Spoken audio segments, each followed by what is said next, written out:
La Fresh Morning.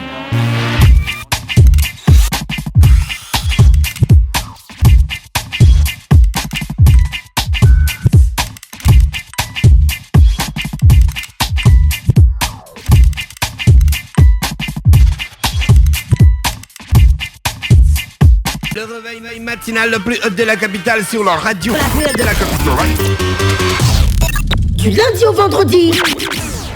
De retour dans le studio des 104.5 Urban FM, la station urbaine. Moi, on reçoit monsieur. On reçoit monsieur Ange Kevin Zigou, comme je l'ai dit tout à l'heure. Il est vice-président de l'Union et Solidarité, le parti de Mokani Wangou, mais également ancien président du mouvement des jeunes UPGistes. Donc nous le recevons ce matin pour diviser avec lui de tout ce qui tourne autour de la décision de la Cour constitutionnelle qui a été rendue publique le 30 avril dernier. Monsieur Ange Kevin Zigou, bonjour. Bonjour. Alors, donc, oui. Merci d'avoir accepté notre invitation. C'est moi qui vous remercie. D'accord. Alors vous êtes avocat déjà à la base. Oui. Comment vous vous êtes retrouvé dans la politique?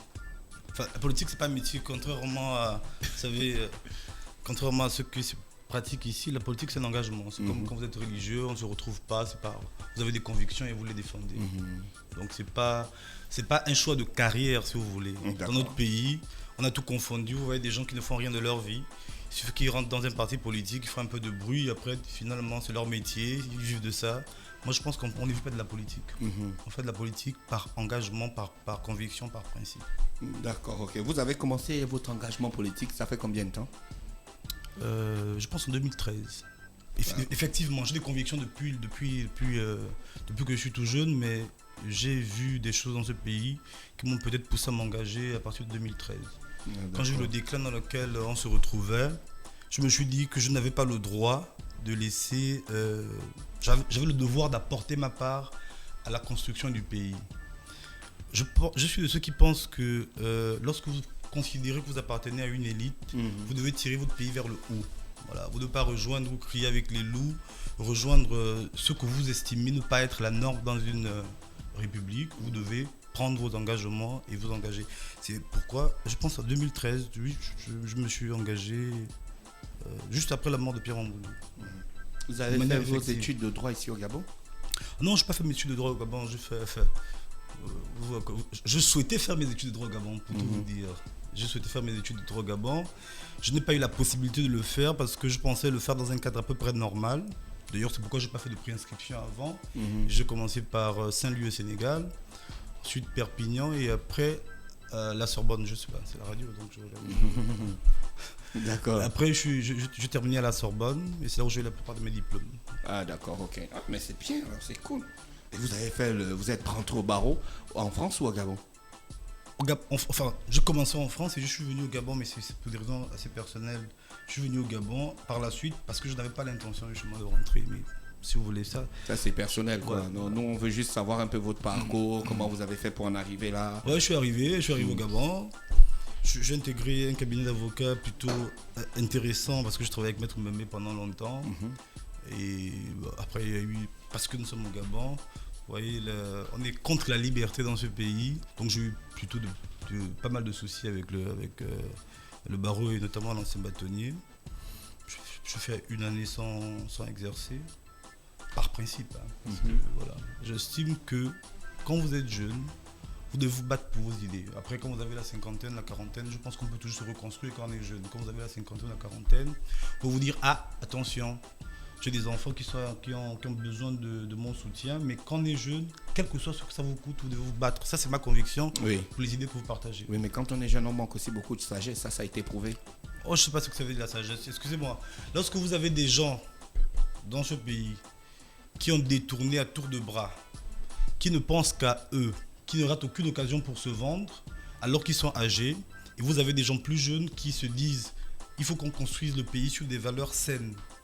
Je pense que la sagesse ne se trouve pas au niveau de l'âge, c'est au niveau des valeurs qu'on défend. Moi, je ne pense pas que l'âge définisse, si vous voulez, votre utilité dans la vie. Voilà. L'âge, c'est un indicateur, peut-être.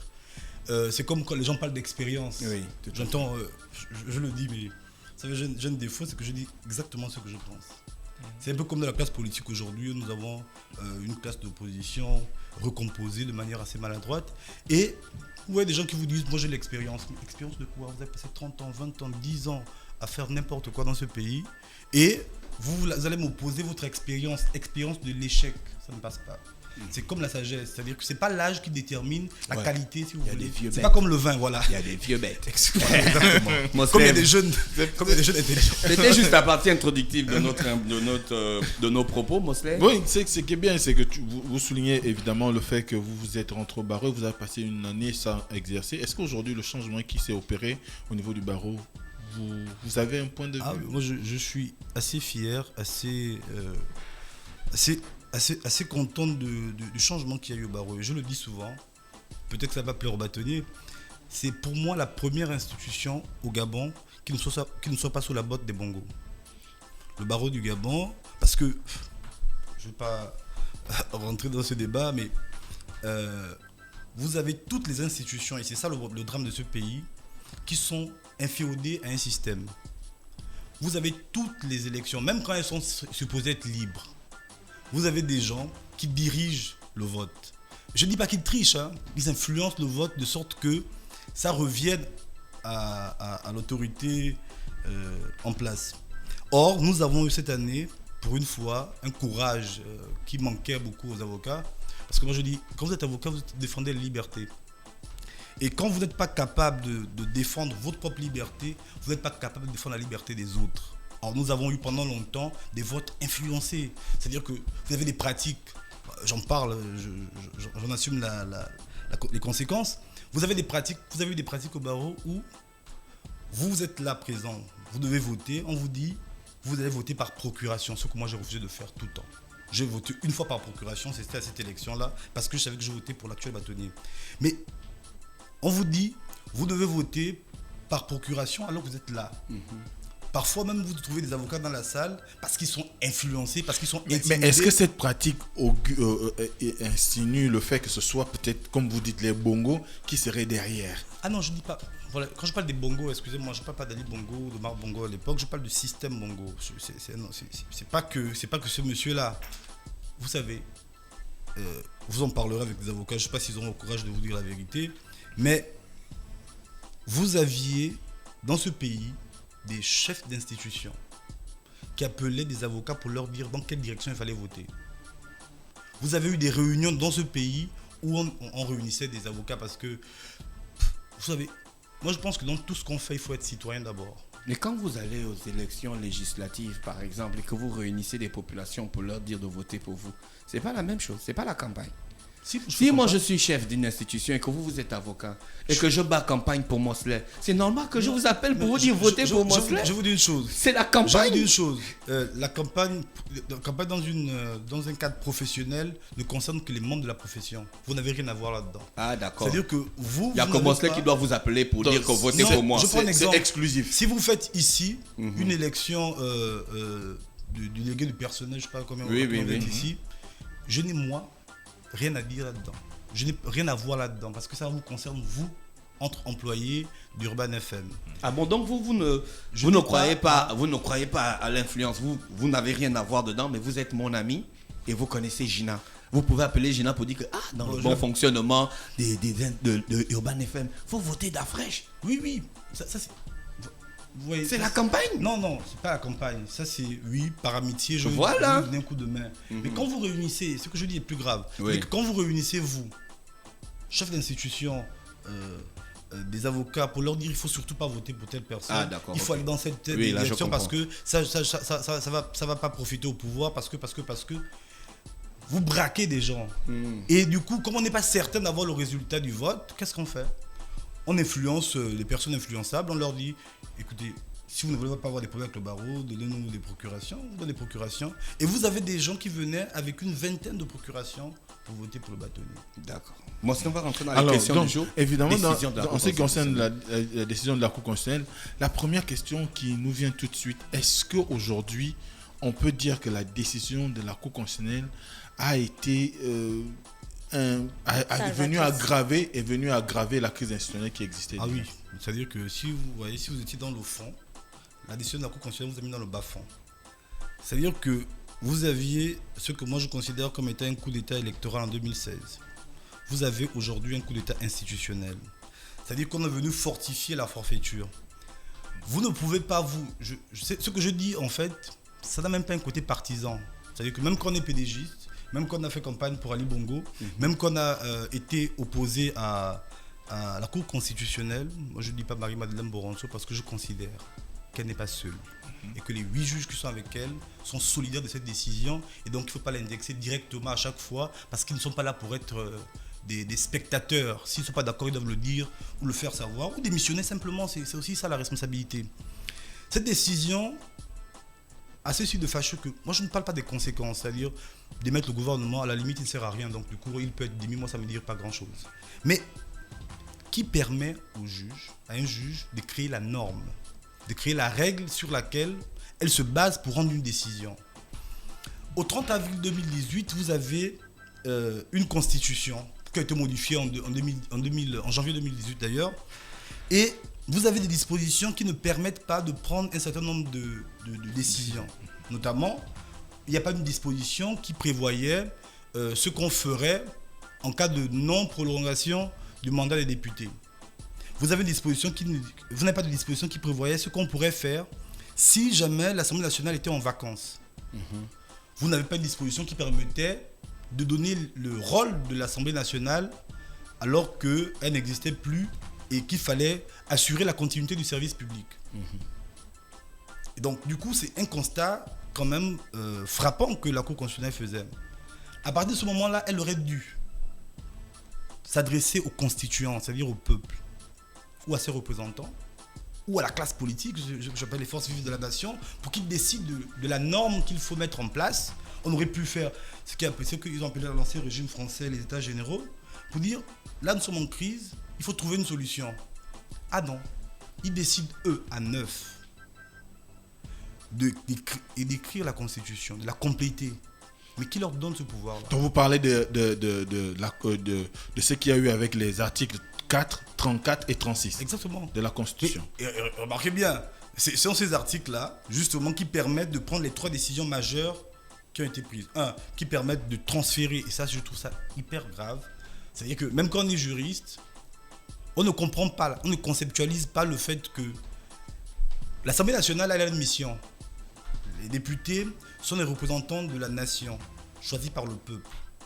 Le Sénat sont les représentants des collectivités locales, choisis par des grands électeurs. Donc c'est deux sensibilités différentes. Ils n'ont pas les mêmes missions. Vous avez une institution qui est chargée de gérer, de représenter les collectivités locales. Vous avez une institution qui est chargée de représenter le peuple. De représenter, non, la nation. Donc l'idée nationale, le vivre ensemble, les objectifs, les grands objectifs de notre communauté.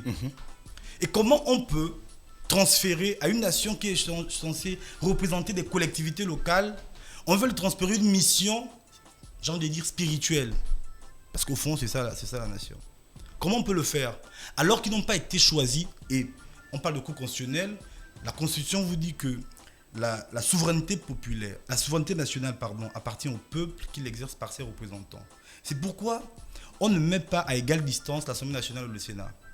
Parce qu'ils n'ont pas les mêmes missions. Parce que justement, le souverain se trouve là, exactement, à l'Assemblée nationale. On fait ça et on dit, vous pouvez créer un gouvernement qui, lui, sera responsable devant le président de la République. Au fond, qu'est-ce qu'on fait en disant ça? On crée une dictature. Enfin, on est déjà en dictature, mais une présidentialisation. On formalise une dictature. On est déjà en dictature. Oui. Je ne dis pas dictature une au dictature sens, de mots. Pas au sens caricatural, au sens réel du terme. C'est-à-dire que la dictature, vous savez, c'était pas quelque chose de négatif à l'époque. Aujourd'hui, c'est devenu négatif. C'est un système où tous les pouvoirs sont concentrés entre les mains d'une seule personne. Oui. En réalité, au Gabon, nous savons que tous les pouvoirs sont concentrés entre les mains du clan Bongo. Qu'on le veut ou non. C'est-à-dire qu'il faut avoir l'esprit de réalisme. Du clan Bongo ou du président de la République? Il faut faire la distinction entre ce qui est du Corossa et ce qui est de la norme juridique. Vous êtes avocat. Je parle de la réalité là. Je dis du clan Bongo. C'est écrit dans la Constitution. Non, je parle de la réalité. Mais la Constitution, c'est une réalité. Oui. Ou bien c'est une réalité qu'on ne respecte pas. Justement. Et donc, comme la Constitution est une réalité qu'on ne respecte pas, vous ajoutez des mots à l'intérieur. Non, je n'ajoute pas. Ne m'accusez pas de ce que je n'ai pas fait. Ceux qui ont ajouté des mots à la Constitution, c'est la Cour constitutionnelle. Pas moi. En fait, ce qu'il veut faire ressortir, c'est que est-ce qu'en disant le clan Bongo, ce n'est pas réducteur? Non, c'est pas réducteur, c'est réaliste. Pourquoi? Si vous dites Ali Bongo, je pense qu'il n'a pas suffisamment de temps pour faire tout le désordre qui se passe au Gabon. Donc il y a forcément des gens autour de lui qui travaillent à cela. C'est pourquoi je parle d'un clan. Et le pouvoir politique et même économique, c'est ce qui est aberrant dans ce pays. Vous ne pouvez pas libéraliser l'économie si tout se trouve entre les mains des politiques. Tous les pouvoirs sont concentrés entre les mains d'un groupe. Et donc, c'était dans les faits, pas dans le droit comme vous le dites. Sauf qu'avec la décision de la Cour constitutionnelle, on a une consécration de la dictature par les textes. Parce que vous ne pouvez pas dire qu'un gouvernement qui a été nommé par une personne n'est responsable que devant cette personne dans un système semi-présidentiel et semi-parlementaire. Vous ne pouvez pas, alors que vous violez la Constitution en le faisant. Vous prenez la Constitution qu'ils ont eux-mêmes écrite, qui dit que le gouvernement est responsable devant le président de la République, il fallait lui ajouter ça, et responsable devant l'Assemblée nationale, devant le Parlement, devant l'Assemblée nationale, pardon. Or, aujourd'hui, en réécrivant la Constitution comme ils l'ont fait, ils disent que le président de la République, que le gouvernement n'est responsable désormais que devant le président de la République, en violation de la Constitution. Ça veut dire que Ça veut dire qu'on concentre deux pouvoirs dans un. Donc on sacralise, si vous voulez, la dictature que j'évoquais. Ce qui sous-entend que sur le plan pratique, le Sénat ne peut pas parvenir à gérer ces deux prérogatives. D'abord, pour tout vous dire, avec la révision constitutionnelle qui est intervenue il n'y a pas longtemps, avec les ordonnances qui ont été prises, le Sénat ne sert plus à rien dans ce pays. Deux choses. Vous savez, pour des questions importantes, on réunit le Parlement en congrès, Assemblée nationale et Sénat. Et parce que par exemple pour la révision de la Constitution, et parce que la question est importante, et le congrès en témoigne, le vote qui doit être fait aux 2/3. Et vous avez en principe un équilibre des deux chambres qui fait que pour emporter le texte, il faut qu'il y ait une bonne partie de l'Assemblée, une bonne partie du Sénat. Avec la révision qui a été faite, vous avez, je pense, 55 sénateurs et 143 députés. Vous faites la somme, vous trouvez un nombre... Pour la configuration actuelle, 91. Non, pas actuelle. Selon la nouvelle constitution, ça va descendre à 53. Non, quand vous dites actuel, on est là. Qu'est-ce qui va descendre à 53 55. Les sénateurs. Oui, le nombre de sénateurs, ça a été baissé. Je termine juste l'explication. Vous avez 143 plus 55, les 2/3, vous les avez dans les 143. Ça veut dire qu'en réalité, on peut réunir un congrès et les 55 sénateurs vont voter. Si la majorité des députés votent dans un sens contraire, leur vote ne vaut absolument rien. Mais la Cour constitutionnelle a bien souligné qu'ils ne pourront pas procéder à la révision de la Constitution.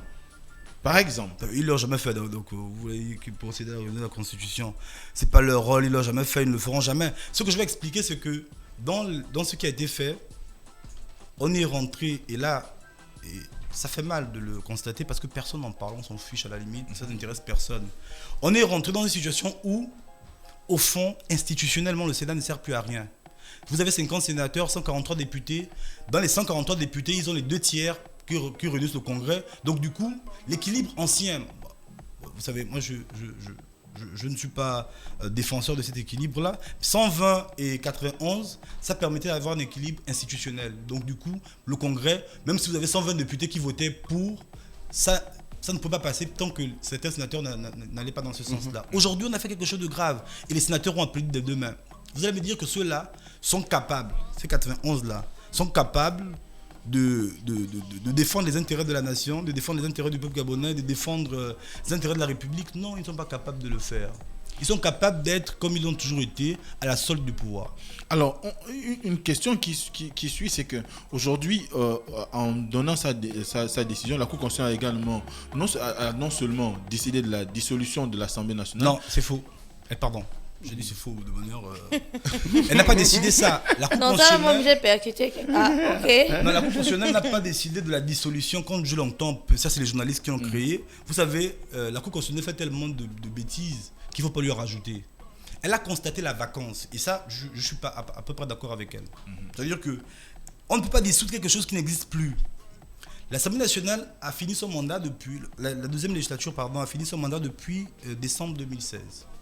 On va dire, si vous voulez, janvier 2017. Et depuis lors, il ne faisait que proroger de manière intérimaire, si vous voulez, leur mandat. Donc, elle ne dissout rien absolument. Mais si proroge de manière intérimaire, tant qu'il y a de l'intérim qui est fait, c'est qu'il y a bien des gens. Donc, c'est qu'elle peut dissoudre. Non, on n'a pas Parce que vous avez dit quelque chose qui n'existait pas, on ne peut pas dissoudre quelque chose qui n'existe pas. Juste le lundi 30 avril, elle n'existait plus parce que sa prorogation finissait ce jour-là. Ah, d'accord. Donc, elle n'a juste pas prorogé. Et comme elle ne proroge pas, et tenez-vous bien, la requête du Premier ministre, c'est pourquoi je dis, on trompe les Gabonais tous les jours. Et là même, c'est une tromperie de plus. Vous avez vu, il y a 2 requêtes pour qu'on proroge le mandat des députés. En décembre 2016, le gouvernement demande à la Cour constitutionnelle de proroger le mandat parce qu'il n'est pas en mesure d'organiser les élections. En juillet 2017, puisque c'était le temps qu'on lui avait donné, il saisit à nouveau la Cour pour demander une nouvelle prolongation. Mais en avril 2018, alors qu'il aurait Est-ce que toutes ces procédures sont légales? Demander de prolonger. Oui, si vous avez un cas de force majeure. Sauf qu'en l'occurrence, il n'y a pas de cas de force majeure. Il y a pas de... Mais il a quand même fait pour mettre un peu le vernis de la légalité, si vous voulez. Mais ce qui est grave, c'est qu'en avril 2018, ils n'ont rien demandé. Le Premier ministre ne crie pas à la Cour constitutionnelle pour demander, comme auparavant, pour dire je demande la prolongation du mandat. Quitte à ce qu'elle refuse. C'est pourquoi je vous dis c'est des arrangements. Quitte à ce qu'elle refuse en disant non, je ne peux plus prolonger parce qu'au fond, il n'y a aucune disposition qui interdit la prolongation. Si vous avez une situation extraordinaire qui vous empêche d'organiser les élections, vous pouvez toujours à chaque fois demander la prolongation. Mais le Premier ministre, cette fois-ci, ne demande pas, le gouvernement ne demande pas la prolongation. Il dit écoutez, se prononcer. Non, il dit interpréter. Non, il ne demande pas de se prononcer. Il dit d'interpréter et d'en tirer les conséquences, ce qui ne veut absolument rien dire. J'interprète, interpréter, c'est donner le sens à un texte. Je donne le sens à un texte, je n'ajoute rien. Or, elle fait comme si elle tranchait un litige qui ne lui est pas proposé, qui ne lui est pas... Elle est juge. Enfin, ils sont juges. Moi, ce que je comprends où vous voulez en venir, mais moi, ce que je vais vous poser comme question, parce qu'on est en train de terminer notre entretien, vous, l'opposition, ça vous met dans quelle situation tout ce qui se passe? C'est un broglio. Oui, c'est un broglio. 2 choses. Ça nous conforte, au-delà de vos analyses... Ça nous conforte, nous. Ça nous conforte dans l'idée que ce système est un système néfaste pour le Gabon. D'accord. Donc du coup... Et quelles dispositions vous prenez? Vous voulez qu'on prenne quelle disposition quand l'armée est dans la rue? Vous avez vu l'armée? Est-ce que c'est la seule voie? La rue est la seule voie pour l'opposition? Ah, d'accord. Bon, pour vous, l'opposition, la rue, c'est la seule solution. Excusez-moi, je vais vous dire. Pour moi, en tant qu'opposant, j'estime, parce que je respecte justement la Constitution, que c'est le souverain qui décide. Et l'espace d'expression du peuple dans tous les pays du monde, c'est la rue. Quand je parle de la rue, c'est pas pour casser, pas pour brûler. Mais si vous voulez que je manifeste un mécontentement, moi je suis quelqu'un de très pacifique. Vous voulez que je manifeste un mécontentement, il faut que je vienne vous montrer la capacité de mobilisation que j'ai, mais il faut que je le fasse dans la rue. Parce que la rue, c'est le seul espace d'expression commune, avec d'expression du peuple, qui permettent au peuple d'exprimer une idée. Et là, aujourd'hui, si on veut démontrer le rejet qu'on a de ce système... Donc le peuple ne peut pas exprimer ses idées par l'Assemblée nationale? Quelle Assemblée nationale qui n'existe plus? Non, je dis on parle d'une démocratie concrète. Mais on n'est pas dans une... Parce que vous avez pris le cas du monde entier. Oui, mais je parle parce que vous parlez de la rue. Vous savez, quand vous parlez de l'Assemblée nationale, ça me fait penser à quelque chose qui est essentiel, mais qu'on ne relève pas souvent, le rôle de la Cour constitutionnelle sur l'Assemblée nationale. La Cour constitutionnelle a une mission que la Constitution lui donne de régularité des élections présidentielles, législatives et locales. Du coup, elle n'a pas juste pour rôle de proclamer les élections. C'est-à-dire que depuis janvier, elle aurait pu s'auto-saisir. Interpeller, c'est une compétence propre. Interpeller le gouvernement pour dire attention, il y a des actes préparatoires aux élections qui doivent être impérativement... Mais elle l'a fait lors de la rentrée solennelle. La rentrée solennelle, c'est un discours général. Ce n'est pas une mission précise. Vous convoquez le gouvernement, vous leur dites, vous avez telle mission à poser. Je me rends compte qu'avec les délais que je vous ai donnés, vous risquez de ne pas respecter. Et je vous donne des injonctions. Alors, tout à l'heure... Oui, allez-y. Parce que, vous voyez, la Constitution, encore une fois, qui n'est pas respectée dans ce pays, dit que les décisions de la Cour constitutionnelle ont autorité sur l'ensemble des institutions.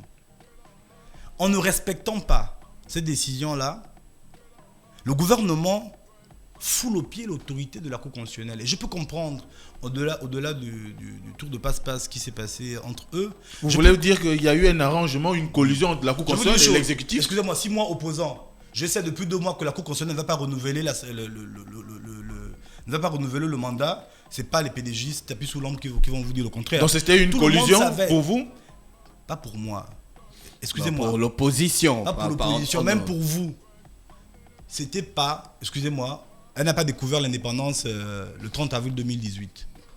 Donc, elle n'est pas venue pour s'opposer à Ali Bongo, pour s'opposer à un système. Elle n'est pas venue. Encore que je ne demande pas à un juge d'être opposant. Mais comment interpréter le fait qu'elle a préconisé la démission du gouvernement, en l'occurrence du Premier ministre, mais que celui-ci soit à nouveau réinvesti par le chef de l'État? Elle était un peu frustrée par le fait que elle a compris qu'elle ne servait à rien dans l'organisation de la République. Donc, elle est certainement allée voir son fils pour lui dire, écoutez, on va faire... Là, vous êtes en train de parler des personnes. Pourquoi les opposants du Gabon, vous aimez tout ramener à la famille et tout ça? Non, parce que deux fois, c'est ce qui tue votre crédibilité. Là, on est déjà dans un débat de personnes. Vous êtes dans les débats de personnes. C'est pas un débat de personnes, excusez-moi.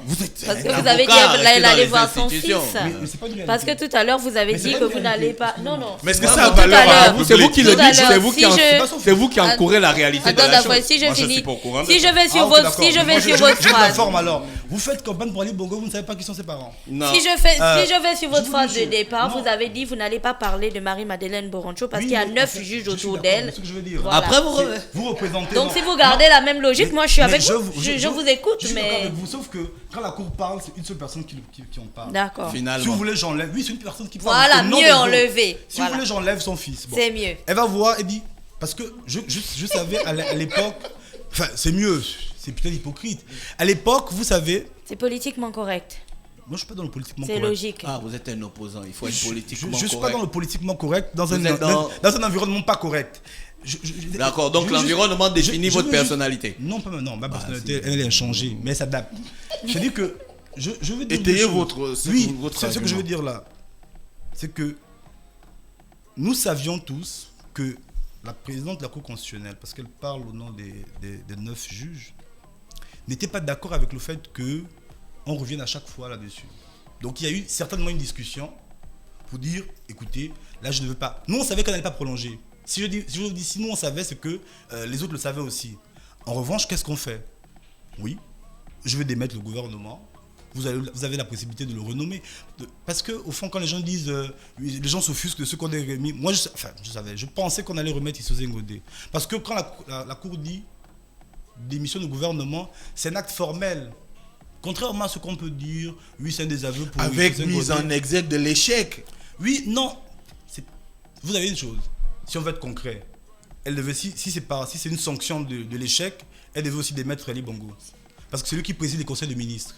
Donc celui qui constate aussi à ce moment-là que rien ne va. Donc du coup, ce que je veux dire, c'est que de manière formelle, elle dit, on démet le gouvernement. Parce qu'elle ne l'explique pas pour dire parce qu'ils ont commis une faute. Hein. Elle explique en disant leur responsabilité, la tenue de cette législature. Et donc comme elle n'existe plus, ils ne peuvent plus. Il faut les démettre et pour qu'ils viennent maintenant prêter serment devant vous, devant le président de la République. À partir de ce moment-là, rien ne l'obligeait à changer de Premier ministre ou à changer de gouvernement. C'est l'interprétation qu'on fait, mais ce n'est pas l'interprétation juridique qu'ils ont eux-mêmes établie.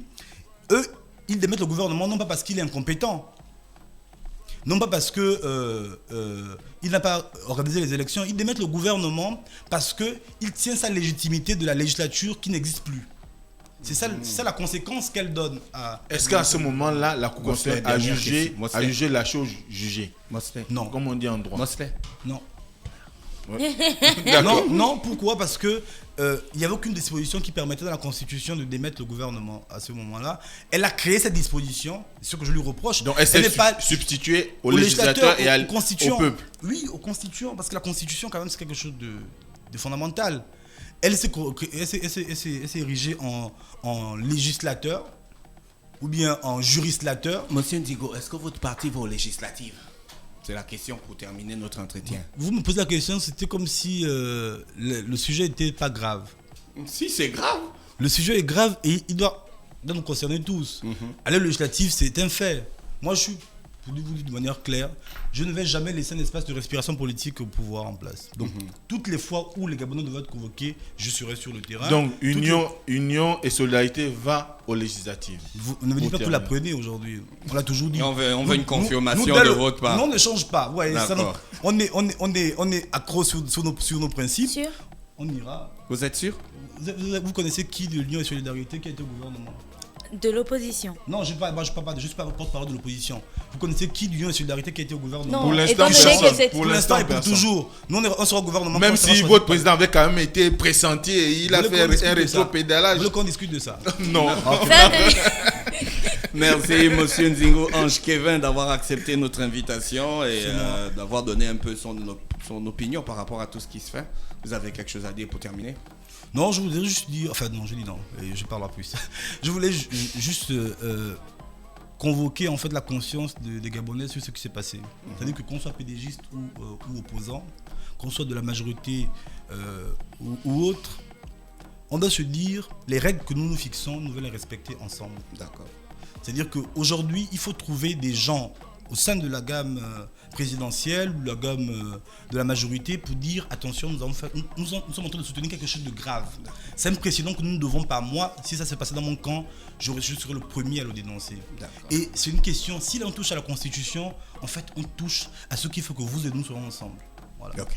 Merci d'avoir accepté notre invitation ce matin. René Ruth est avec nous pour l'horoscope des auditeurs. René Ruth, bonjour. Le réveil matinal le plus haut de la capitale sur la radio. La plus haute de la capitale. Du lundi au vendredi, de 7h à 10h, reçoit 104,5 tonnes de musique dans le DAF Morning. Urban FM 104.5, la station urbaine.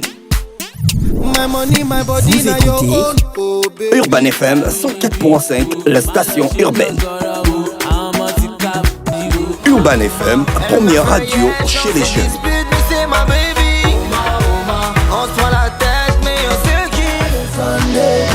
Urban FM, la radio des musiques urbaines. Urban FM 104.5, la station urbaine. Fresh morning.